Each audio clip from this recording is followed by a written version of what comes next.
Hi everyone, welcome to my 7 to 9 week pregnancy vlog.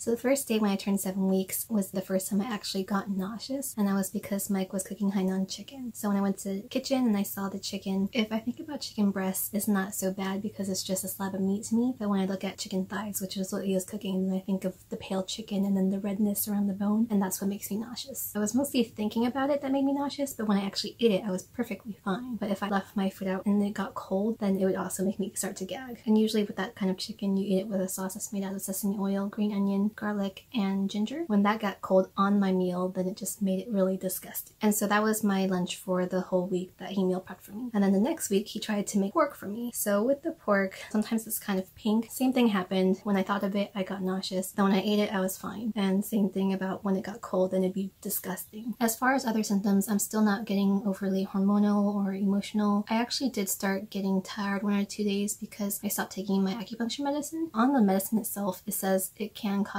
miscarriage. When I talked to my OB for my first checkup, she said that she didn't recommend taking the acupuncture herbs. So I told my acupuncturist that my OB recommended that I stop taking the acupuncture herbs, and her first question was, did I feel like it was helping? And honestly, I think it was, because I wasn't getting symptoms that whole time. I wasn't sure if it was the herbs or the acupuncture itself. The minute I stopped taking the herbs was when my symptoms started coming. I would gag randomly sometimes, but I wouldn't throw up, or I'd get tired and want to nap. So then I decided to just get one more bottle of herbs and take it until the end of the first trimester, and then I could stop, because normally in the second trimester you are back to normal, hopefully. So I also did notice that since we have a lot of blood flowing down there, I actually got horny very often. And I mean, in general, sex during pregnancy is safe unless your OB recommends you not to. So at 9 weeks 6 days, I had my first prenatal appointment. It was really exciting because we got to see potato. Oh, we call the baby Potato because I like to eat a lot of french fries and potato things, and so we got to see Potato with the transvaginal ultrasound. Unfortunately, I don't have any footage to share of that. The doctor allowed us to take pictures and record, but Mike was standing at a weird angle because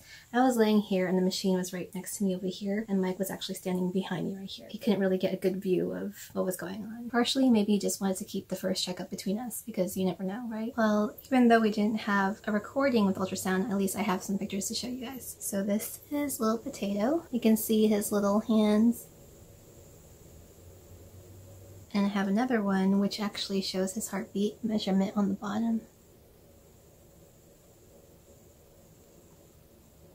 His first measurement of his heartbeat was around 176. And so the doctor was measuring the baby's length, and it kept saying around 9 weeks 1 day. The longest one that she measured was 9 weeks 3 days. And since that was close enough to how they were dating by my last period, then my due date stayed August 24th. Potato was so cute. His arms and legs were moving like this, like he was dancing for us and happy to see us. And occasionally you'll hear me calling it a he because for some reason I feel like it's a boy, but obviously we don't know this early. So I already made my appointments. I have NT ultrasound on February 13th. I have my 16-week checkup on March 8th, and I have my big ultrasound on April 1st, and so we won't know the gender of the baby till later on. My next video will cover from 10 weeks to the end of the first trimester, and I'll also make a video of my first trimester must-haves, so you got something to look forward to. As always, you know, every pregnancy is different, and so let me know in the comments down below if you have the same symptoms, or even if you're not. It's interesting for me to find out because I like to read about other people's stories as well. Give me a thumbs up if you like this video, and if you didn't, let me know why. You can also subscribe to my channel over here for more videos, or you can click over here for the previous video. Bye!